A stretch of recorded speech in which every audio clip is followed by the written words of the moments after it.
What's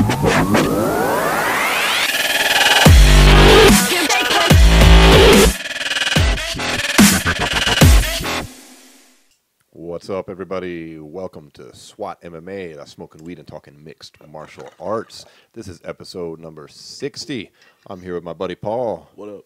And we are coming to you from Las Vegas, Nevada, home of legal cannabis, fight capital of the world. On today's episode, we're going to be talking about the absolutely awesome heavyweight bout that took place right here in Las Vegas this past weekend.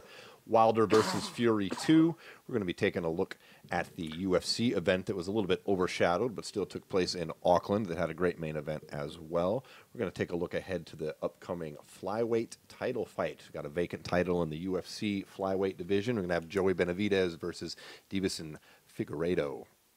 Before we get into all those great fights, let's get into our weed of the week. Smoke weed every day.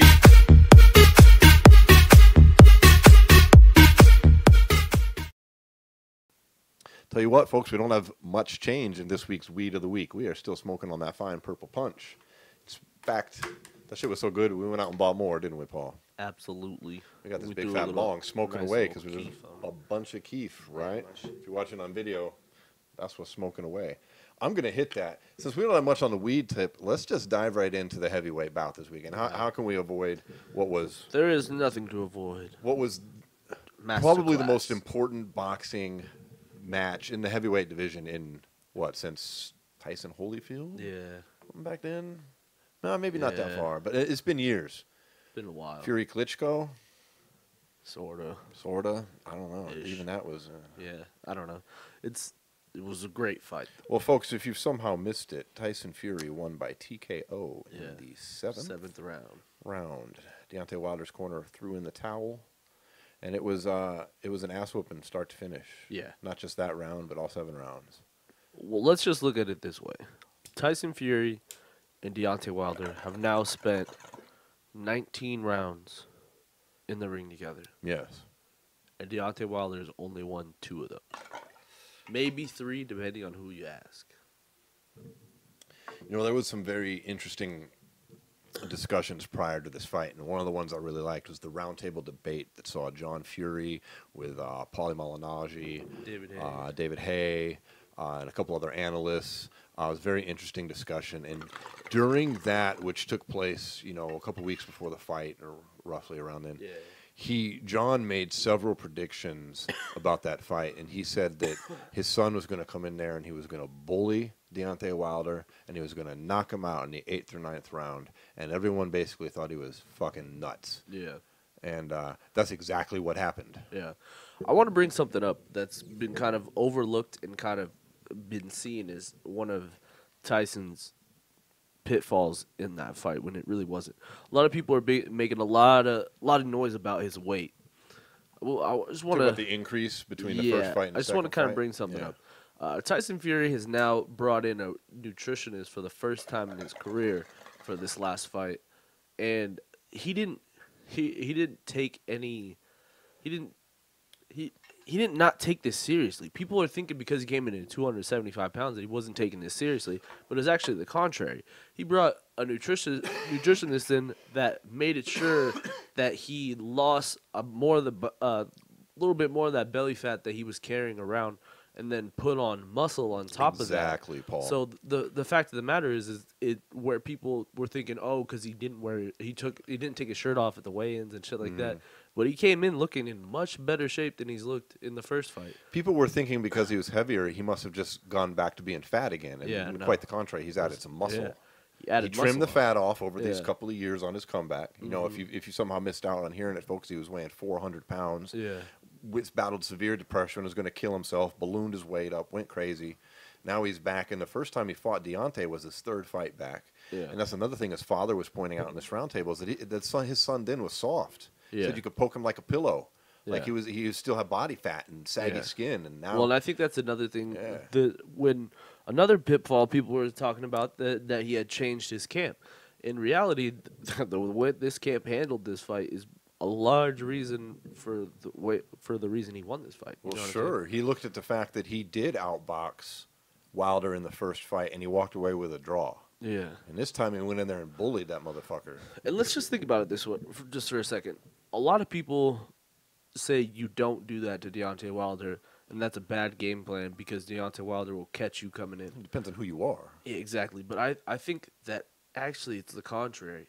Because Deontay Wilder is so long and he has such rangy punches that if you stifle that and make him fight in the pocket, I don't know if he carries the same power that he does when he brings that huge straight right. Or Or those big counters from outside. Huge hooks where he's standing a little. Like, look at the fight against Ortiz, the second one, where the punch he knocked him out with.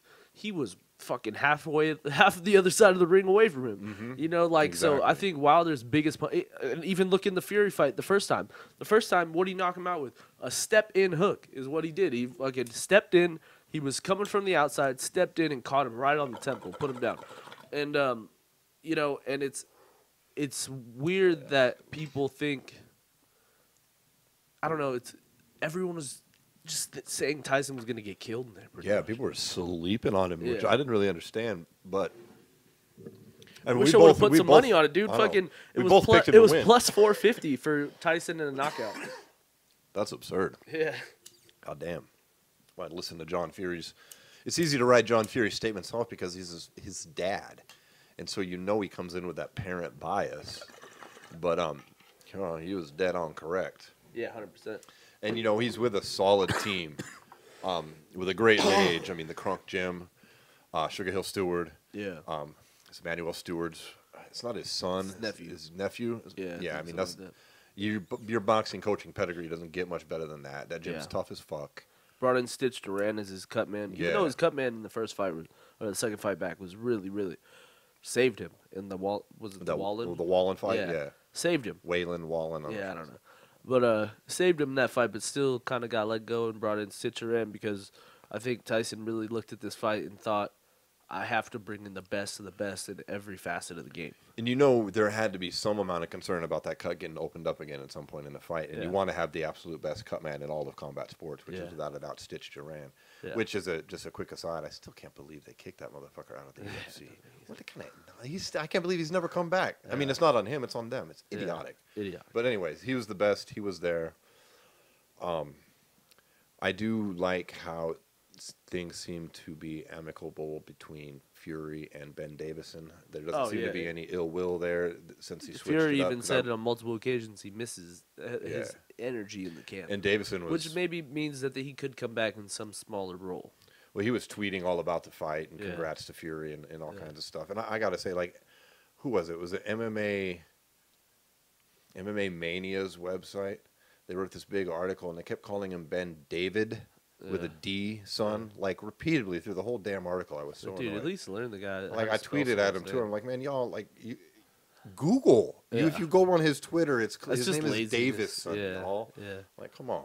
Yeah, it's just laziness. But anyways, no, there doesn't seem to be any beef there. This move to the new camp seems to really be smart. Tyson says he's going to keep on like using his power this way. He's often said that he never really punched hard. That wasn't his style. He's more of a volume puncher, which seems weird when you look how big he is. Yeah. You always figure there's got to be some Man, that power knockdown there, right? on the third round was savage. Dude, kind of made Wilder eat some words. I mean, he said Fury was pillow-fisted and his 2-year-old hits harder. Yeah. And then he went out and got slept. Or not slept, but he got knocked down and beat the hell up. Well, here's the thing. In that third round when he knocked him down, I don't necessarily know this for sure, but he stuck him in the right ear, and from what it looked like, he busted his eardrum. That's what there's been a lot of talk about. If you bust someone's eardrum, you break you off-center the equilibrium.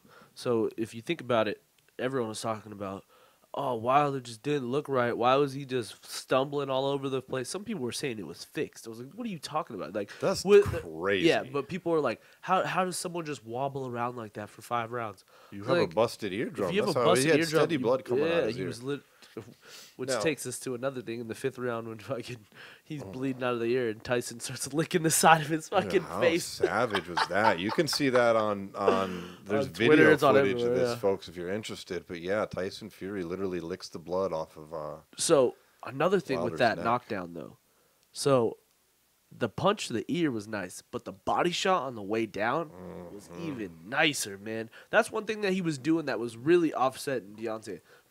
He was going up top and then finishing down low. Yeah. He'd hit him with a big 1-2 up top, but then he'd hit him with a big hook in the body or a big hook in the liver, and just like I feel like it just stopped Deontay in his tracks.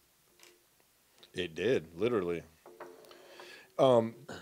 Since the fight has occurred, Deontay's team has come out and said that he didn't have a busted eardrum, that is a cut on the inside of his ear. But I'm going to be honest here. I don't believe that. I don't believe that. I think that if Based he has on a busted eardrum, they don't want that information out there. They don't want to make it a target for future opponents. They don't want that discussion. So they're like, oh, it's a cut in the ear. Because the evidence would clearly indicate what you just talked about. The fact he was wobbling all over the ring, which is what happens when for multiple rounds. It wasn't just like with the first knockdown, he wobbled around and then he wobbled around some more. Right. It was like, no, it was he was like consistently not steady on his feet for every round after the third. And maybe that speaks a little bit to the pressure that Tyson was putting on him also. But you know what I mean? Like that just doesn't happen. Like you're just no longer sure-footed after getting knocked down, and you don't have lasting effects. You know what I mean? Something big had to happen. For sure. Pipe there if you want. So now this takes us to possibly 30 days from now. Yeah, we've got a 30-day. Wilder's got a 30-day rematch clause in his contract that is his choice to exercise. He doesn't have to. And Hearn has come out making some noise about that here in the past few days, correct? Something about giving him 9 days? Yeah, he actually said he's giving him 9 days because that's what... Well, let me just put it this way. I think he needs to take another fight before he fights Fury again. I would think so as well. But that fight could be Anthony Joshua. And although that may be Fury's fight, I think that makes more sense for Deontay and AJ to fight now because now they both have one loss, and Fury's the only one who's still undefeated. That's interesting.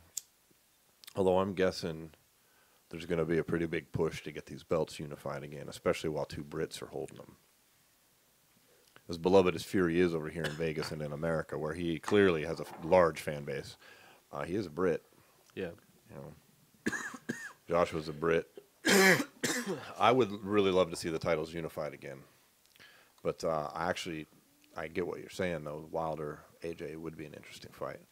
Problem or not with AJ is, though, he has 2 scheduled mandatory defenses this year. One against Pradarov, I think. I'm not sure. Bulev. Yeah. And then remember the guy who kissed the reporter and got all the fights for it? That is? Yeah, that's who. And then he's got another one at the end of the year against the former cruiserweight champ Usyk, who's pretty. But in all reality, you know and I know, if we're talking about every organizational belt that Anthony Joshua holds, if those organizations had a chance to unify all the belts, they would do that over his mandatory defenses. I'm guessing they could figure out a way to in the same way they fix the calendar. In the same way fucking WBO or no, what was the one he won? It was a WBC. WBC. Yeah. Technically Dylan White was the mandatory challenger for Deontay Wilder, but instead he took the Tyson Fury fight. See, there we go. They can work something out. But I do like mandatory challenges are like they're not even. It's not even like something you're held to sometimes. Like if there's a bigger fight on the horizon, like boxing it becomes such a fucking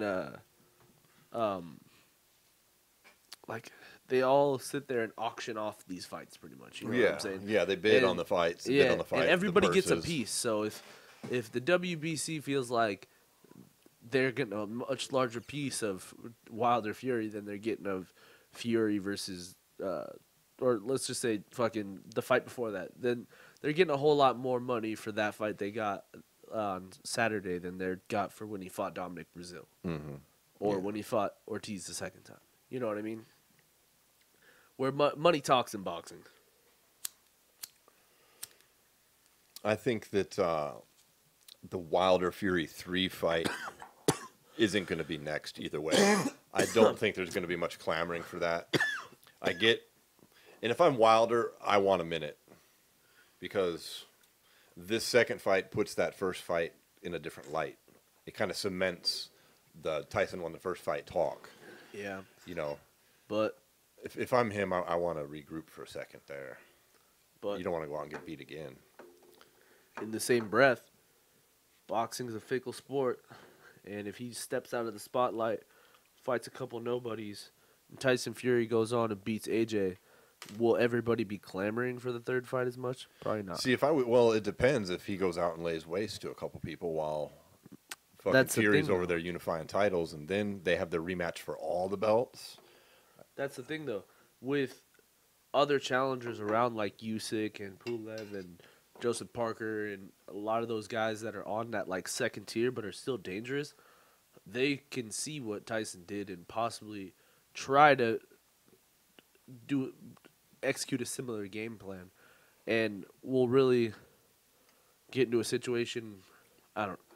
You're not gonna like what I'm gonna compare this to, but kind of similar to like how like Lennox Lewis and Vander Holyfield like kind of figured out Tyson, and that was because, not to say that Tyson was as much of a one-trick pony as Deontay Wilder. He was later in his career, but the early Tyson was not like Wilder. These bigger punches, the big punches, big punchers. Talking about the power. When they fall in love with those big punches, that's all they look for. Sometimes, like even the saying that I've said myself, you got to be perfect for 12 rounds against Wilder, and he has to be perfect for one punch.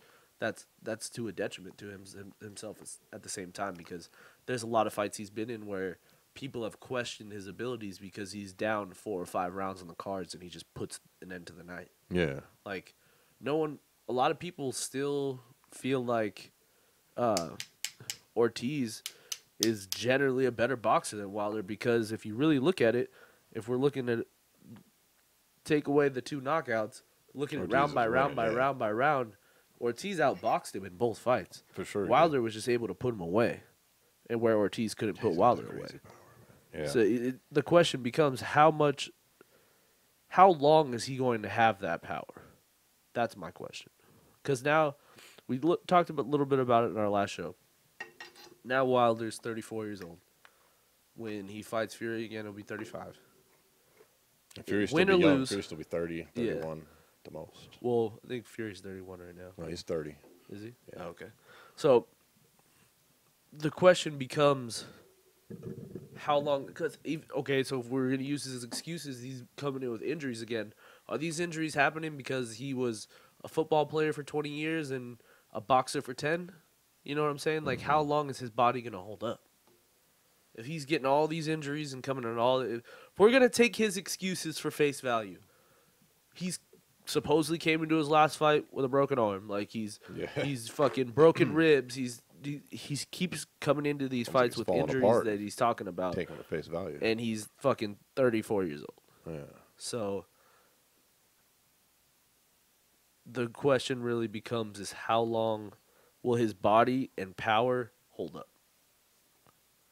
Well, me speaking as a fan, I don't want to see that fight next. I'm really hoping the Anthony Joshua fight gets booked next for Fury. But I got a question for you. In the scope of the heavyweight division historically, like, how good is Tyson Fury at this point? Well, let's look at it this way. I mean, him and Ali. Oh, and Riddick Bowe. Him, Ali, and Riddick Bowe are the only people to ever win the Ring magazine twice. Yeah. And now you look at this resume coming back and getting this title, beating Wilder like this. You add it to, the Klitschko win. Yeah. All these things that he's doing here. And this win was so convincing. That's the sound of a lighter dying, folks. Whew. That's a sad moment. And he's not done. He's still getting started, Yeah. But is he, though? Because I don't see Fury fighting for very much longer either. No, he's come out and recently said that he's going to fight maybe twice more and retire. Yeah. But if he did something like that, they would be epic fights. Then he's going to be the Joshua fight, and then he's going to defend it against somebody. Ends it against Usyk. But also, this is also a man who says if he wasn't for boxing, he would die. So I don't know how legit he is when he says he's going to retire in 2 fights. Well, I just feel like he thinks there's only 2 fights left for him out there that are going to create the buzz that he needs to fight. Because let's just be honest, those two little fucking tee-up fights that he had those were really just to get him in shape. Like Yeah, he didn't really care about either of those fights. Yeah. Like, well, he needed to just come out and get some ring time. Yeah. Beat somebody. yeah, The second one turned into be a bit more difficult due to that massive cut that opened up. yeah. But the shit happens with that. Shit happens, you know. But then to think about it this way, then he's getting paid a couple mil from the or not the UFC, the WWE to go do a match in Saudi Arabia, and then he turns around and he's talking about doing possibly something with them for WrestleMania, which I think is soon. I want to say. Yeah, this win set him up for this massive appearance at WrestleMania. Exactly. I don't follow it, but I did read articles that Yeah. said if he won here, he was set up for like a big ass payday in the next giant thing they do over there. I wish I knew more. I don't necessarily know what their schedule's like, but I want to say WrestleMania is soon. And it was supposed to be a lot more money than he got paid for that other one. Yeah, but he got paid like $3 million. He got paid like a fat chunk. Yeah. So, yeah. I could see him doing that. I could also see him angling for a hybrid MMA fight with Stipe where he said he'll do it in a cage with 4-ounce gloves, but it's boxing only, boxing and so it's practically like bare knuckle. Well, I think he said boxing and elbows. Yeah.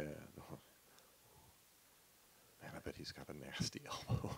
You didn't see him training with fucking Darren Till. That's all he was hitting with. Yeah. Just No, I was throwing just thinking bows. in a fight, I'm cracking that on somebody. I don't think it would be as vicious as if Stipe hit him with elbow. Yeah, Steve is very well trained in the elbow use. Yeah. Honestly, I would be interested in weird fights like that for him as well. I don't give a fuck, man. Fucking stupid. I don't give a fuck.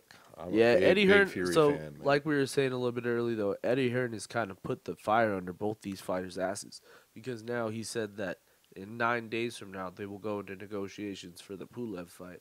So that kind of he gives wants to end those. That either gives Wilder 30 days to be like, or 9 days, to make his decision, or it gives Fury 9 days to light a fire under Wilder's ass and be like, well, if you don't tell me what you're gonna do, I'm gonna go in negotiations for this AJ fight.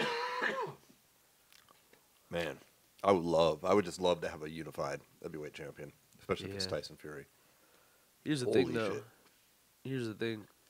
That shit's gonna be over there. That would be across the Yeah, pond. they ain't gonna do that one here.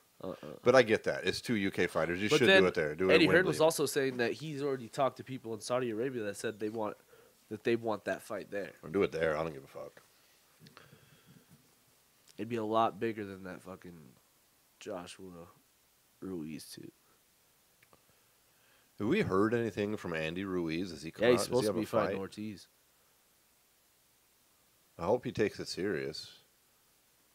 That's a good fight. I like that fight. We'll see. We can probably tell by the time we get to weigh-ins. Not to clown him, but I mean, But if it's he's clear what happened there. serious though, I think that's a good fight to get him back on track. That'd be an interesting fight. I'm down for that.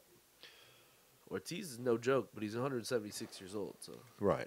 Soon to be 178. 7. Yeah. No. he for real. just skips 2 years every time. does. He ages like a dog. But yeah, so I mean, Excitement. That's a good fight. I mean, heavyweight's in an interesting place right now. Yeah, this is the best the heavyweight division's been A while. here in quite some time. And what's cool is like guys like Ruiz, Ortiz that have fought Wilder and fought like, you know what I'm saying? Like there's guys that have fought all these big 3 heavyweights that like even their names have kind of become part of the picture for some of even the casual fan. Mm-hmm. You know what I mean? Because like They're getting some rub off some yeah, of these exactly, guys. Yeah. exactly.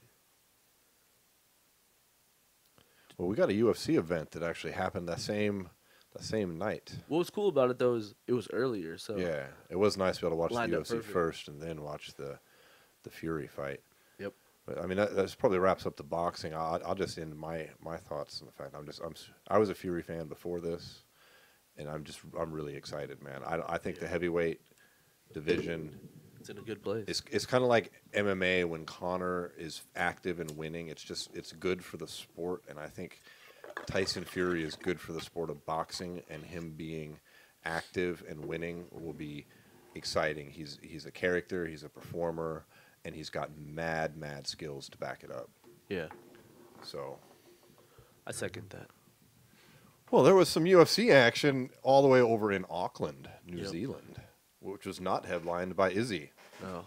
Which is weird because Very Izzy strange. fights in like 2 weeks against Romero. He said he wanted this card, but he thought it was going to be a pay-per-view. They can't put him on a fucking fight night on ESPN. Yeah, that's true. Because we are talking, of course, folks, of the middleweight champion Israel Adesanya, New Zealand native, who pulls them numbers thus far. Did you see that press conference between him and Romero on YouTube currently? I did not. Has 1.2 million views, which is a lot for a UFC press conference, especially one that's two fights out. Yeah, he did, man. But I'll give him some credit. He said that he was gonna take Yoel down like the Twin Towers, quicker than the Twin Towers crumbled. Yeah, he'd crumble faster. That's not very nice. Like, I realize he doesn't live in America, but we both do. And that was like no one. That didn't even go over well in New Zealand. That's just that's in really poor taste. Yeah, that was a terrible rough. Terrorist attack. There's nothing there to. No jokes. But much credit to him. He came out a couple days later, said that was dumb of me. He was like, "Yeah, I got caught up just talking and used a bad euphemism and wasn't thinking." My mouth runs quicker than my brain sometimes, which I totally get, man. That happens to people, and that's all he had to do. Come out and just say a little thing like that. Be like, yeah, I did just trying to make a forgiven. Because people do say Yoel is like steel. They say that, and the buildings were of course made of steel. But still, because he followed that up with a too soon. Did you know that? Yeah, I know. He said it, and then he goes, "Oh, too soon." He goes, "Oh, too soon." That was. I mean, it's like 20 years later, but still. God damn. Yes, dude, it's too soon for like Nazi jokes. Yeah, it's too soon. That's always no one be makes too Jew soon. concentration camp jokes. Why? Because you just can't make jokes about certain shit. It's going to be too soon 100 years from now. Yeah, there's no time, so it's always going to be too soon because that time's never going to go. Can't make jokes about horrid terrorist attacks. Yeah, it's pretty rough. People are still dying from that shit. But anyways, that's not. That's not. There's no reason to be mad because he was like, "Dude, my bad," and he seemed sincere enough. Let's dive into something a little bit controversial in the card. Yeah, let's do it. So Karolina Kowalkiewicz fought.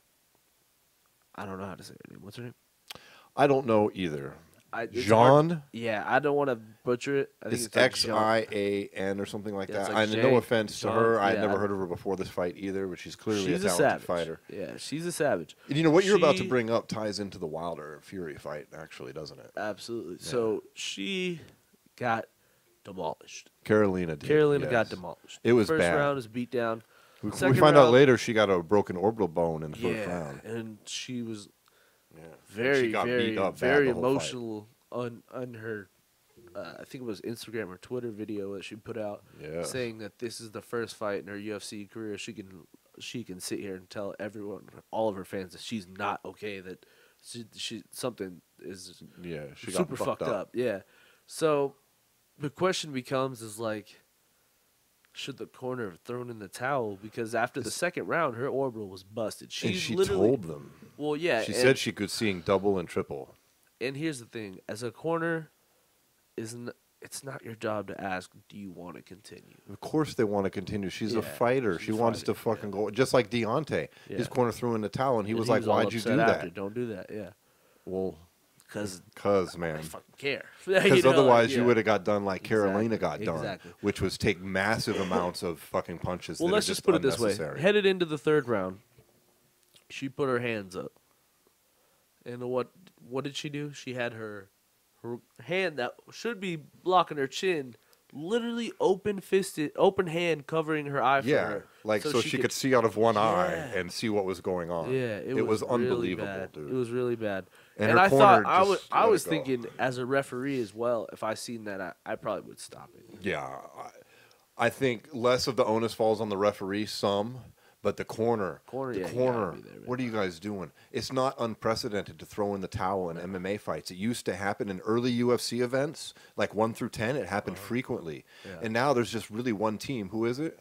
Probably like Rufus Sport, because I've have seen them them a couple times. Yeah, they're the only team I've really seen throw the towel in. And I don't understand this mentality from the cornerman, because there's no fucking shame here. Yeah. There is no shame in the corner throwing in the towel. Deontay Wilder has nothing to be embarrassed about. In his corner, I know one of them said he disagreed with it. They did the right thing. He wasn't going to win that. Yes, he could have got the miracle punch, maybe. Here's the thing is, Carolina could have got a miracle punch. Here's the thing: is Breland has been in situations like that as a fighter as well. So it's like, yeah, you know, he has that. He has the. That's what I just feel like. That's what we need more in MMA. Is like, we love to watch these crazy wars, but then we don't get to watch these fighters very much longer. Let's just be honest here. yeah. Like, has Robbie Lawler or Rory McDonald ever been the same since that fight? Absolutely not. Not at all. Absolutely not. Not to say that that's not a great fight, and those guys don't deserve all the fame they deserve from having one of the best fights in UFC history. But when you're talking about a guy in Rory who you watch get dropped twice in the 4th round, and his nose is completely caved in, and you let him go out for the 5th, where he gets his nose caved in even more and finished. Yeah, and his nose had, 4 surgeries after that to get that fixed?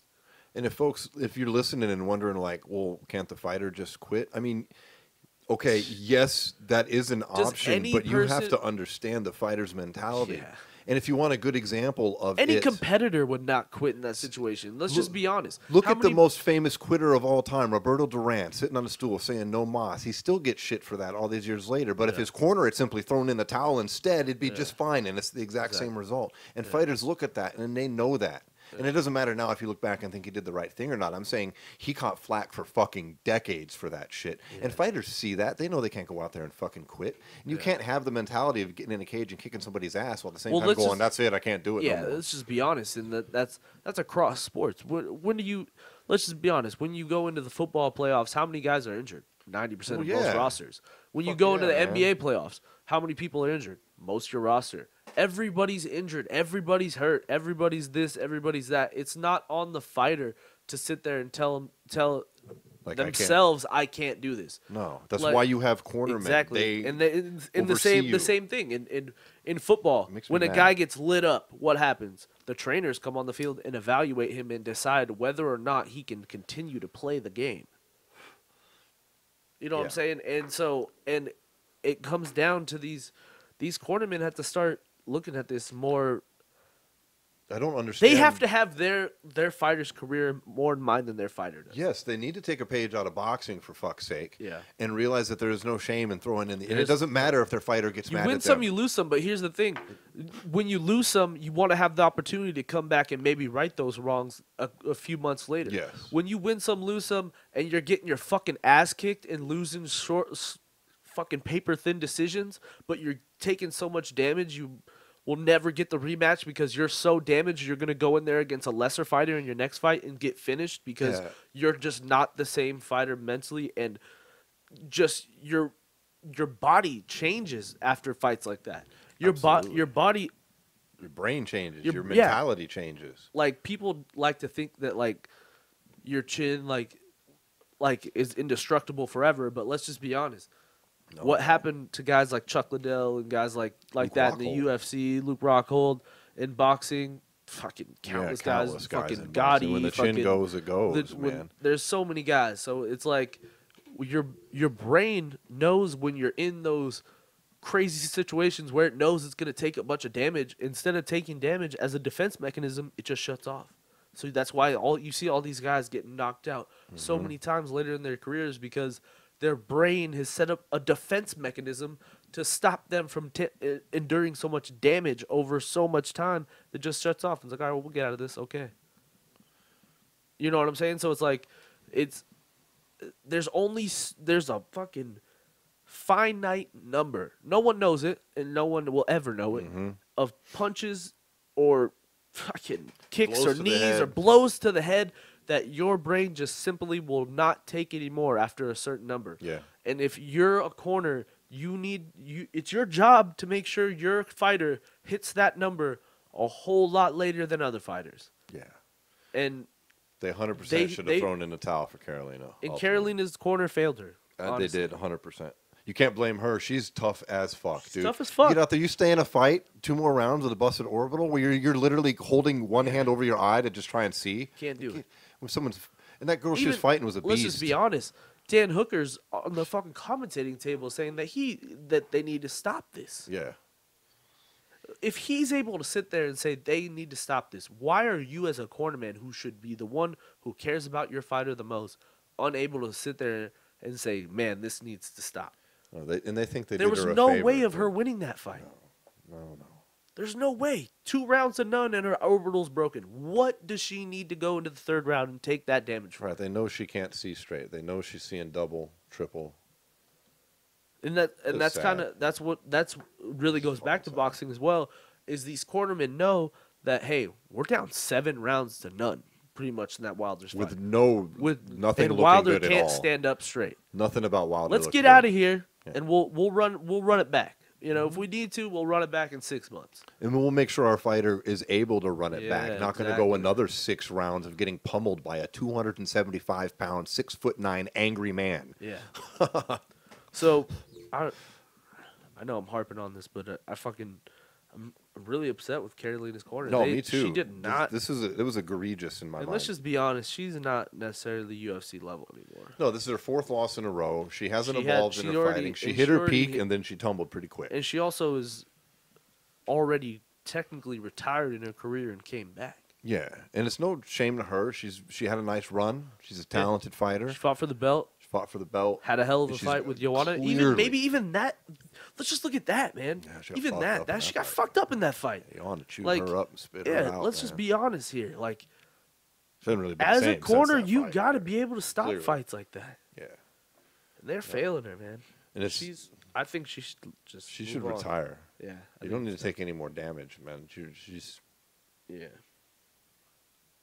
It's sad to watch. these guys need to step up and get over this. They think they're helping their fighter somehow by not throwing in the towel. They're protecting their macho image or some bullshit. Yeah. I don't know, but enough is enough. With And this let's just be nonsense. honest. I'll even compare this to. Well, let's move on to the main event. The main event is a completely different story, and maybe I'm a little bit wrong in the Rory and Robbie fight because they had a similar situation. When it's a close fight, it's hard to throw the towel in. Yeah, but when close fight, but- in a fight like Carolina or Deontay Wilder, where your fighter's just literally getting outclassed and beat down, Yeah, you gotta stop nonstop, it. round You gotta after stop round. it. Yeah, You gotta stop it. There's not like, oh well, he's- There's a chance. If Yeah, there's Robbie a and- chance, I get it. Robbie and They took a Lawler lot of were I just both mean, like, taking damage, and it was a damage-wise, hella yeah. close fight. Yeah, So yeah, yeah. that's a little different. But But yeah, still, when you it's know these what I mean? ass Like whoopings, these crazy fights, they fucking affect these fighters. like careers remember when drastically. Shevchenko beat that Priscilla, Yeah. whatever? Oh, Yeah, that dude, should that have was been sad. that was savage. Well, it was like 126 significant strikes to 5. Yeah, or something she like just mounted her and pounded the shit out of her for Yeah. fucking 15 minutes, man. That wasn't necessary either. that. Yeah. Or maybe they ended that before then, but I remember it definitely should have ended way sooner than it Absolutely. did. Like way sooner. Like that was a Yeah. terrible beatdown. So yeah, I just feel like. Well, All right, so I'm let's gonna move hit on this to the bong. main Let's event. move on to that main event, which saw Paul Felder versus Dan Hooker, lightweights. Man, I don't think Dan Hooker was ready for how tough Paul Felder is, man. There's some controversy. Some people, Felder wound up losing a split decision. It's a close fight. It was a close fight. I don't feel like he was robbed. Nah. I felt like he won the fight, though, but I can see where you score it for Hooker. I'm not mad about it. I mean, I could have even been a draw. That 3rd round was a tie to me. Like, that 3rd round could have been a 9-9. Like, literally, because 3rd round, we look at it. You And talking third or fifth? third, Third. because I think I I thought don't- Hooker won the first two. I think Hooker won the first 2. I think Felder won 4. And I don't really count that takedown as much because Felder rocked him in the start of Oh, the that 5th. takedown in the fifth? Yeah, I don't really by count that. So Hooker? I didn't think really count that as Felder much won the either. 5th. I think the 3rd. I think this fight was I a thought it draw. went in the 5th, too. Honestly, I think this fight was a draw, dude. That Felder winning 4 and 5. And the third I gave him, but I can see why it was razor thin. I could see it as a draw. I can see it too. That was It a a lot good of fight. damage for a draw, but I feel like it could have been a draw. Felder's face is Because pretty broken. What we were seeing was Dan Hooker stand on the outside, pick him apart, but kind of end up on the inside after he landed his blows, and then as soon as he hit the inside is when Paul Felder would fire off and he would land all his shots. Yeah. So it really turned into like a back and forth fight the whole time. Like I want to say the strikes, I want to say Felder had 15 more landed total strikes or something Yeah. like that. I thought it was 8. And over but it was 5, somewhere, yeah, something somewhere like, in that it was range. super yeah, low. 8, 15. Yeah. It was under like, 20. Yeah. The question becomes at that point, who necessarily had the more damaging strikes? I feel like they gave it to Hooker just because of Felder. It was fucking. Felder's face did. He look was fucked, jacked, man. dude. He Yeah. was fucked. And both guys were. Don't get me wrong. They both ended up in the hospital. Yeah, but shortly visibly, after. the But visuals yeah, on Felder were exactly. way worse than Yeah. the visuals on Hooker. That's. And I feel like what really happened too is like Hooker came out tough and picked him apart in the first 2 rounds, and then Felder really came on late. Whereas Hooker, I don't think Hooker was ready for all the strikes Felder was able to take. You know what I mean? Because like he hit him a lot, but then later in the fight when he was trying to hit him with those same shots, I think he was just like, "Why the fuck won't this hurt you?" You know what I mean? Yeah. And he hurt Hooker a couple times. So I don't know. It's a close fight. It was a close fight. It was a good fight. It's a draw. A lot of back and forth. I enjoyed it. Yeah, I enjoyed it a lot. Felder, I think he was just emotional after the fight. He talked about retirement in the ring and missing his 4-year-old, and I understand that totally. But even afterward, his trainer and his manager were both like, yeah, that's a little premature. Yeah. I mean, if he wants to retire, by all means, go for it. But I didn't see any reason for that other than emotion. Yeah, but think about it this way. Paul Felder doesn't even live in Milwaukee. He lives in Pittsburgh, right? No, not Pittsburgh. Philly. He lives in Philly. So, the question becomes, how much time is he spending away from his family? You Is can't that get just a good gym in emotion? Philly? But he wants to stay Well, it with sounds like Rufus it's Sport, though. emotion based on missing your family, and I get that, dude. I sacrificed all kinds of shit, so I was there for Yeah. my kid. Like, Yeah. you know, all kinds of business things, you know, because this is a business for these guys. And Well, and also, let's not pretend like he's not successful outside of the octagon already. He's Yeah, he's one of the got better gigs, yeah. commentators for the UFC at this point. yeah, he has options too. And You he know, does he- UFC. He does all the UFC shows. He does post-fight, pre-fight, ringside. He does it all. So let's just be honest here: does he necessarily need? Is he making enough money to be getting punched in the face that he's not making just talking about people getting punched in the face? Yeah, You know what I mean? when you weigh that with the family time as well, it could Yeah. be enough because Yeah. he might. I mean, He says he's daughter's gonna like get up for that 4, you title know, shot. it's like kids are, that's like when kids start remembering shit pretty much after 4 or 5, you know. So I feel like it's a little mixed, it's a mixture of emotion and partial him not really needing fighting anymore. You know, he's kind of parlayed it into his next career. And when we're talking commentating, how many, in all reality, unless a ridiculous blunder on the broadcast, how many commentators are we really seeing getting canned? You know what I'm saying? And former fighters at that. and You know he's what I'm good. saying? He's better than DC for sure. So Yeah, I like him better than DC. 100%. So, yeah, he could retire. How about Hooker? What do you think's next for Dan? He's got to get somebody fairly high up in the rankings now. I mean, he was ranked prior to this, under 10, So right? what? He beat Alec Quinta, Paul Felder. I don't know. Match him up against Gaethje? Is that too high That's up who the he list? wants, but supposedly Gaethje's still in the Conor sweepstakes, and Conor and him are supposedly fighting in June. That's what was rumored on Twitter this weekend. That Conor McGregor and Justin get like they're super preliminary talks, but they're in talks to fight in June. I'll take it. And this I think will it would depend probably on be the International Fight Week, though. Nurmagomedov-Ferguson fight Yeah, for going sure. off, because if anybody gets injured there, Conor's definitely going to take that fight. And if I he don't takes know- that fight, win or lose, and he's fighting Gaethje 2 months later. Actually, and there's no way he'll fight on International Fight Week because it's a Conor show if he fights. It's not. They're not. He's not on these stat cards anymore. He makes too much money. Yeah. Because Yeah, if he'll suck if too that was much out, International yeah. Fight Week, it would be George, Usman, Conor, fucking Gaethje. They ain't gonna That'd do be the that. biggest pay-per-view ever. Yeah. They're not going to fire all their bullets Yeah, with that. because I don't know. That actually kind of be a good idea though, because then you have Conor in the main event. You got George and what's fucking Usman in the co-main. Put Conor over a title fight, and then you got fucking George calling Conor out when he wins. Conor doing the same when he wins. You set up a big fight for the welterweight title in November at Madison Square Garden. George Masvidal versus Conor McGregor. That'd be pretty sick if it all played out like that. Because let's be honest, Gaethje's one of my favorite fighters. I love watching him fight, but I really think his style against And Conor's I'm gonna style, be he'll get honest with you. chewed the fuck up. I'm going to be honest with you. Win, lose, or draw, I don't think Khabib's fighting again this year. Well, after Because- April, I don't think so either. I'm just being honest because let's. Oh, you mean not even at the end of the year? No, I don't think so. I think if he fights again, it'll be in January of next year. Because if he gets out of beating Tony Ferguson, how beat up is he going to be? He gonna be beat up. Like, there's no Win, doubt. lose, or draw. Yeah, Khabib's gonna. there's no doubt in my beat mind. up. Both those guys after this next fight could possibly not fight for the rest of the year. That'd be interesting. Maybe they'll fight in December at best. And I don't think if Conor fights in July that he's going to wait for Khabib past November. So I think if Conor does fight in July against Gaethje, he'll turn around and fight George before he fights Khabib. Yeah. I think it would make more sense for him. But yeah, so that whole lightweight division's in a weird place because there's a lot of moving parts. Because there's a lot of guys who kind of fight at both weight classes. And a champion that doesn't fight very often. Yeah. He's not known. And Hooker is kind of that. the last man out right now. Well, he's got to get somebody in the top 10. Well, Barboza's gone now. He's at 45.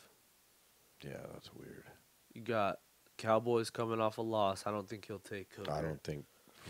You got Tony who's fighting Khabib. You got Gaethje who's waiting for Conor. Conor's waiting for Gaethje or Khabib or George or whoever the fuck.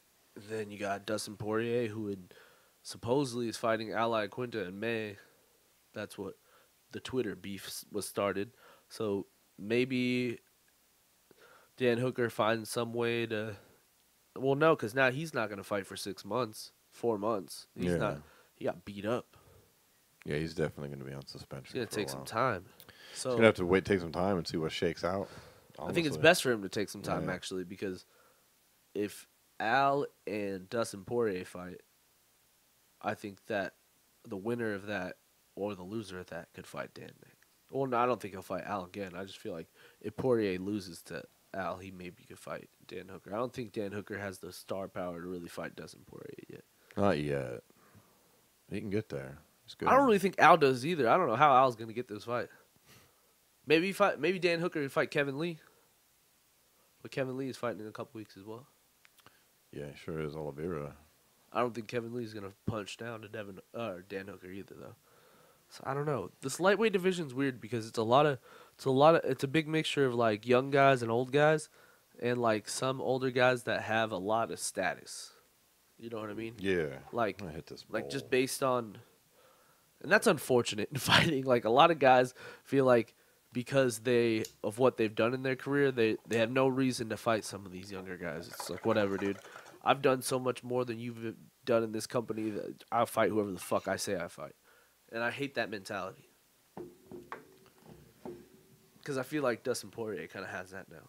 Like he was talking about, like he only deserves a Conor fight next. He's like, Yeah. I'm not going to take anything less. Like, you're gonna. Good luck. I like Dustin too. Good luck with that. I like him too. Don't get me wrong. I like him as a fighter. He's a good fighter. But I think he's fucking. I think he thinks he has a little bit more status than he necessarily does in that division. But that division's got a lot of fucking flex and, coming off of Conor, man. Everybody like reflexively wants to fucking price And I get themselves it. up higher. I get it that. seems. And I get it. There's nothing wrong. I'm not, dude. Get as much as you can. Yeah. But the matchmakers need to make some fights. And Exactly. Get some shit Some going. decisions need to be made. We got a title fight coming up next week for the vacant 125-pound title, formerly held by Henry Cejudo. Whose fight we'll talk about later. We've got Joey 2 times Benavidez. Look at Fighting make it for 4 his- times. I'm going to make it Call him his 4 fourth times. title Call him 4 shot, times man. after this. His 4th title shot. And it is a deserved title shot. It's Yeah. not a gift. He has earned it. Yeah. But it is his Both 4th these guys time. have. He's fighting Davison Davison Figueiredo. from Brazil, who is 16-1. Seven fight win streak in the UFC right now. Yeah. He's beat some of the best guys at 125 pounds. Very similar. He's a very similar recent resume to Joseph Benavidez, which I think makes this fight so interesting. Yeah, Joey's only lost a handful to a handful we were of just talking fighters. about like it. He's 3. lost to two. He's lost 2 fights to DJ. He lost to Dominic Cruz, and he lost to Sergio Pettis. I mean, you're losing. And a lot of Pettis people- aside, I was you're gonna losing say- to the cream of the crop there. Well, and a lot of people think he won the Pettis fight too. It was Yeah, I a remember. razor-thin It was decision. pretty close. I remember that fight. So He has his hands full here. I got to say, I'd like to see him get it. It's his 4th try. I think it would be good I think for him to Figueiredo's get gonna win but it. Figueiredo's looking fucking good, man. He's so fast. He is a beast. I'm going to make the sentimental pick for Joey, though. He looked good. I make the sentiment. He looked good in his last fight. We saw him live at the Usman RDA fight here in Vegas. That was his last fight. No, he probably had one in between then. I was Maybe gonna say, he's been shit. calling for a title shot for a long. He been has waiting. though. Yeah, he He's spent some been time on the ice. sideline. It made me mad. Cejudo kept him waiting forever before he gave up that belt. But whatever, it's done now. He got stripped, and here we are. But Well, he's not stripped yet. Not until the fight officially starts. sure, already. So he's still Triple C, man. I'm just kidding. I have nothing to say. I have nothing to say. I'm so over this guy. Well, let's just talk about it then. So, about 10 minutes before we started here, we got a little update from Brett Okamoto that the fight at 135 pounds has been set for Jose Aldo and Henry Cejudo on May 9th in Brazil. This is embarrassing. All I can hope and keep my fingers crossed and pray that Jose Aldo beats his ass. So I think it's embarrassing. You know, folks, if you're listening and wondering why, it's just the sporting aspect of it. Whether you think that Jose Aldo won or lost his last fight, according to the judges and the official record, he lost. He lost his last fight and was gifted a title shot now because Henry Cejudo wants a quote-unquote big fight. Whatever. It is what it is. And there's viable contenders in at least one undisputably in Aljamain Sterling in the weight class. And some would argue Peter Yan after him, although some say he needs they're another gonna win. fight supposedly. I mean, I guess it's all going to shake out if they fight each other. They'll knock one of them, each other out of contention. But Cejudo, I'm over it.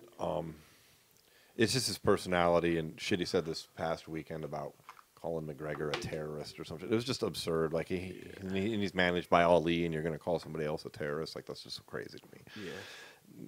Just other shit that I don't really feel like talking about. But I'm just over Henry. I guess this fight's going to happen, so I'm not going to be mad about it. I've talked enough shit about it. I know you like him. He's one of your boys, and that's cool. He's a great fighter, dude. Yeah, I like I'm him not as a saying he fighter. I sucks. don't ever really defend his personal shit, like He's his just gone stick over the and all that board. shit. Yeah, Just be your fucking I don't self, ever- dog. I don't ever really condone that shit, but I like him as a fighter. He said some pretty questionable shit about Sterling, and I'm just Yeah, like, man, let's not do that, dude. Why don't you just whatever? I guess he's gonna fight Aldo in Brazil, so that's pretty crazy. Aldo's second fight at 135. I mean, it was a squeaker against Moraes, Aldo's fight. I mean, I thought he lost it, but I thought he was competitive. You watched it, you thought he won. I mean, I get it. It's really just a matter of He just looked like his old opinion. self, and I feel like that's dangerous at 135. If he looked like the Aldo of old. And they're but- doing this in Brazil, right? Yeah, that's dangerous. And he's going to be more accustomed to the weight and the cut. Yeah. But is he even? How much is he cutting now? Because he looks small. Dude, he's not cutting, actually. He lost physical size. yeah, he he lost lost muscle mass muscle to mass. get down to the weight, clearly. And he didn't gas like he looks like normally fucking did. Aldo's little In that- brother. Yeah, he did. But did you notice that in the third round of that fight against wasn't Marlon, gassed, he wasn't gassed, and in a lot of his fights in the past, he gassed. So I wonder It's if true, but he losing was some also of in that. 5-round fights most Yeah, of that's these. true, yeah. Yeah. But the point is still somewhat valid because he was known for gassing later in fights, and this Yeah. will be a 5-round title He didn't fight. gas so- at all. I thought. No, he looked fine. Yeah. He could beat Cejudo. Yeah, for sure. And Cejudo could beat him because he's Jose Aldo, and while he's only 34, he's got how many years in the fight I don't game? even think he's 34. I think he's like 32. He's like 105 in fights. I Yeah. mean, He's been fighting a long time. You know what I would like to see is which you're the one that first suggested it is if Aldo wins and what does that possibly set up? Well, here's my thing. This is what all this came up in my brain is like, you know who's like really the most underappreciated bantamweight of all time is Dominic Cruz, because we were talking about Benavidez, we were talking about who he's lost to, and I was like, wow. So Dominic Cruz has beat Joseph Benavidez. He's beat DJ twice. He's beat TJ Dillashaw. He's beat Faber twice. Back when Faber was years ago. Man, yeah, when Faber was the shit. Let's remember. If we're gonna act like fucking Jose Aldo is still the man, let's think about fucking Dominic Cruz is still the fucking man then too. Then when he comes back, let's make the fight that everybody and their mother wanted in 2011. It was Dominic Cruz versus Jose Aldo. Was it 2011? I want to say somewhere in that time. Yeah, era. Somewhere in that timeline. It was a few years ago now. Yeah. So let's make it. If Jose wins, Jose Aldo, Dominic Cruz comes back healthy, which he seems to be remarkably able to do. Gets a little tune up. I'm actually down for that fight. Let's see it. I think it would be exciting at this class, as long as Aldo still looks like he's got some gas. I think it's a big fight. That would be a big fight. I'm actually rooting for that to happen now that you mentioned it pre-show. That's the dream scenario. Let's do it. Let's go, Jose. Right. But I think he's gonna lose, unfortunately. And then Dominic Cruz will probably fight Henry, which I like that fight too. And Aljamain Sterling is just gonna be left in the cold. Honestly, maybe not though, because him and Aljo have been going on Twitter, going back and forth. And Petr Yan, he did some funny. You can't even lie. He did Petr Yan funny. Oh, when he said he spelled better like his name Peter, that was funny. He was like, no, not even that. Because then dumbass Jan was like, he just kept putting tweets back at him and just misspelling words somehow all over the place. He was like, man, you get out of the gym and get hooked on phonics before you try to talk to me before we fight. It was just funny. That is funny. In fairness to Jan, it is a new language for him, but yeah, but it's just funny because that's kind of what he doesn't have autocorrect. That's fucking That's just like That's why it's funny because all these fighters have used like shit like that. That's like a classic joke in the fight community, like for like it is the UFC. Like remember, fucking Chael did the same shit to fucking Anderson Silva and fucking popped all over the place.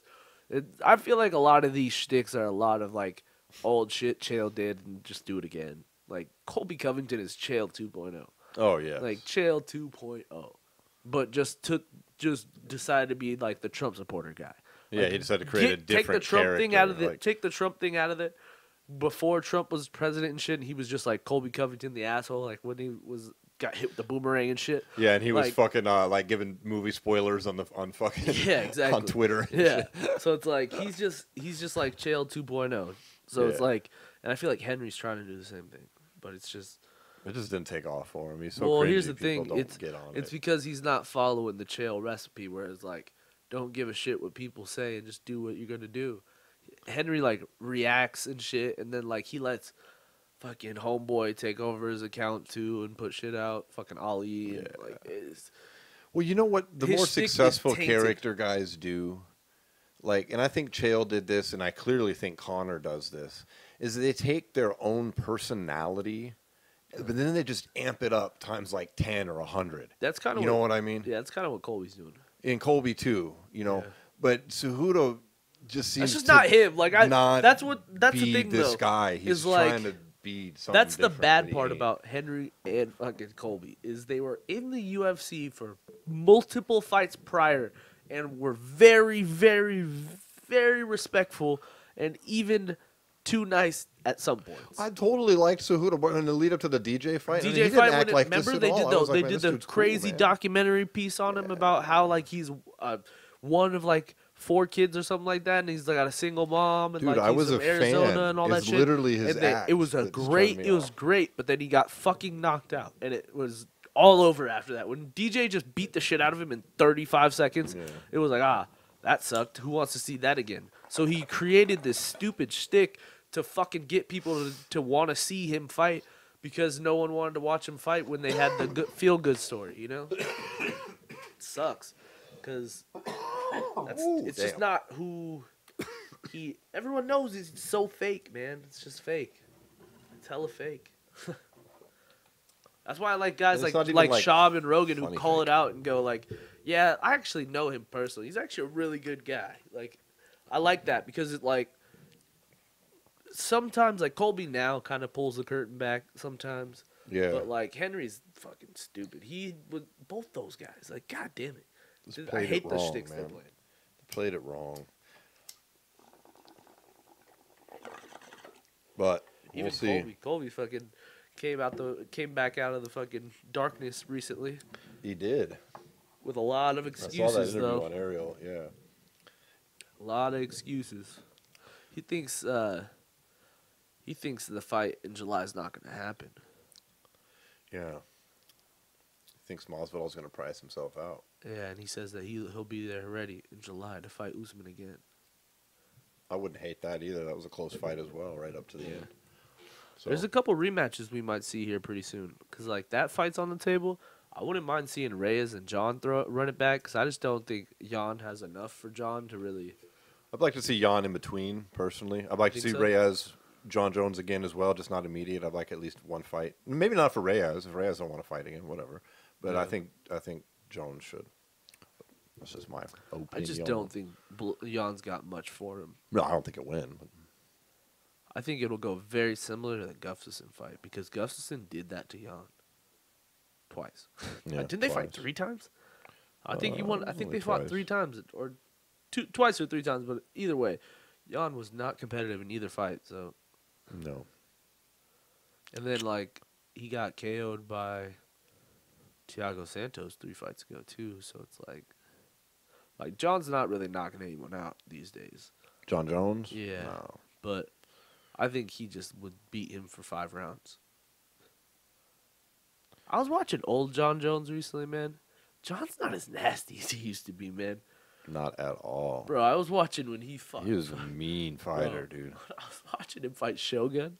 He tortured that man.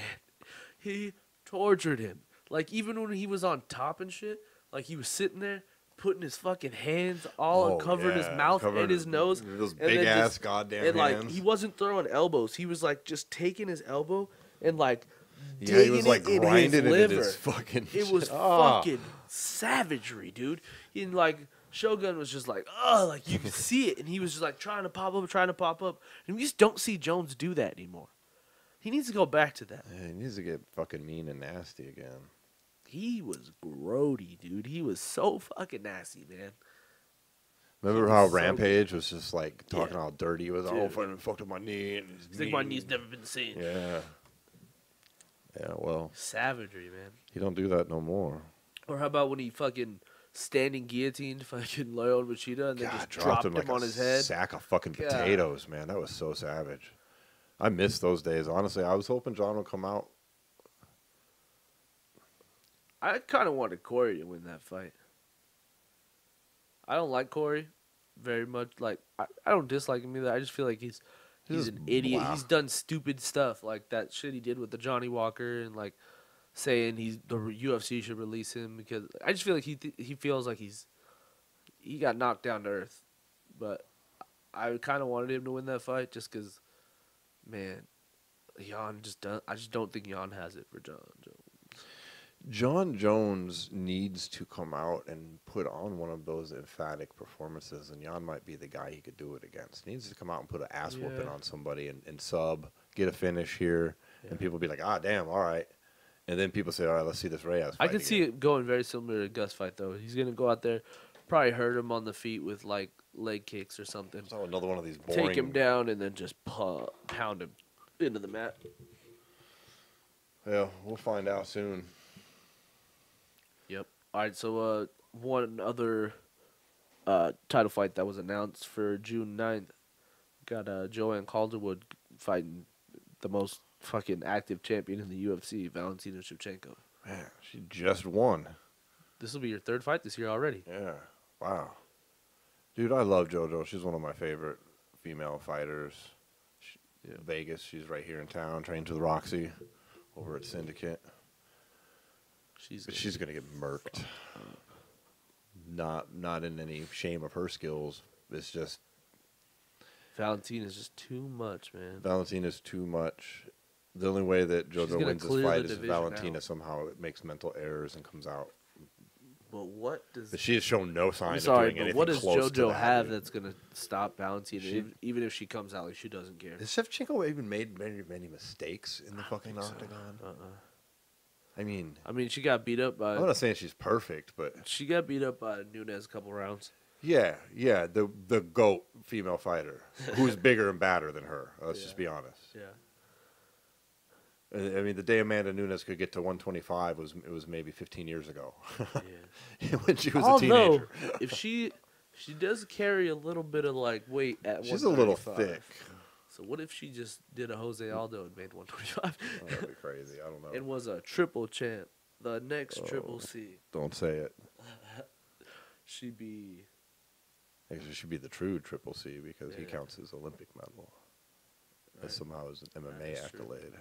Which I get. It is an Olympic medal. Well, it is fucking prestigious. Supposedly, after he beats Jose Aldo, he's going to fight Alexander Volkanovski at 145 Dude, he don't want that smoke. I'm telling you. Luke Thomas and I see eye to eye on that one. I was watching his show, too, and he had the exact, like, Volkanovski chew him up and spit him out, dude. There's a time when you might have equal skills based on your size level, but after a while, size comes to play. Here's the problem, though. Here's the issue. I think Henry could out-wrestle everyone up to 145 pounds. And he could literally just take him down and hold him there for 5 rounds if he really wanted to. I don't think he could take Volkanovski down and hold him. Not a former rugby player of that level and that size. I'm telling you right now. I think it's going to happen. Look me in the eyes. It ain't happening. There's nobody in any division from 125 to 145 pounds that can stop from getting taken down. Maybe a couple times, but there will never be a single fight in Henry Cejudo's career where he will just literally get shut out in the wrestling department. Well, the problem with that is that he might get takedowns, but that doesn't mean he's going to hold somebody down for 5 rounds and win a fight. That's the thing, though. Multiple takedowns. I've never seen him do that. DJ, he did it to DJ. Did it to DJ. Against somebody that big. Oh, that big, yeah. Because he's never fought somebody that fight with DJ was tied 2-2 going into the 5th round. Well, we saw DJ with a broken foot. Let's all be honest. Let's all be honest here, though. What won that fight? Then. What won the fight? DJ's broken foot. No, what won the fight? Be honest. DJ's broken foot. Be honest here. What won the fight? A blind judge. I agree. It's a very razor-thin fight, but what won the fight was the 6 takedowns that Henry Cejudo had between rounds 3 and 5. Yeah, it's easy to take down a dude with a broken foot. For sure. I'm not denying that. I'm just saying that the takedowns are what won that fight, and I feel like if he fights anybody from 100, anybody bigger than him that's going to hit harder than him, he's just going to take them down. That's just the reality of it. Well, let's see. We'll see.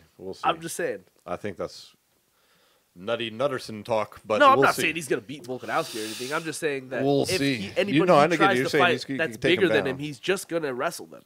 He's like that's why he thinks he can beat everybody, because he thinks in his head that anybody he fights that is pretty much on his size level, he's just gonna. That's why he wanted to fight Frankie if he beat Max. That's why he wants to fight Volkanovski because he beat Max. He doesn't want to fight Max because Max is bigger than him. He, in his mind, and I'm not saying it's 100% right or 100% wrong. I mean, he's an Olympic gold medal champion. In case you hadn't heard, did you know that? I didn't know that. Cejudo won an Olympic gold medal in the sport of wrestling. Really? Just a handful of years ago. Yeah, just a handful of years ago.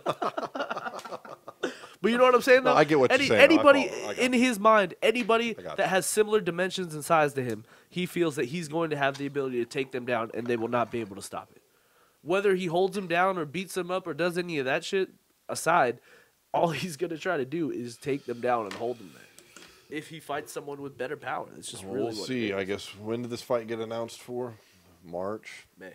I mean, JoJo versus Shevchenko is going to be at UFC 251 in June. Yeah, it's the first fight announced on that card. So, man, good luck to Joanne Calderwood. That'd be crazy though. That supposedly is where Connor and fucking The much rumored Gaethje fight. Gaethje, yeah, that's what card it would be on. Yeah, if you hadn't. Because it would be June. Unless they do what they did last time, just make up a pay-per-view in June. They can always do that.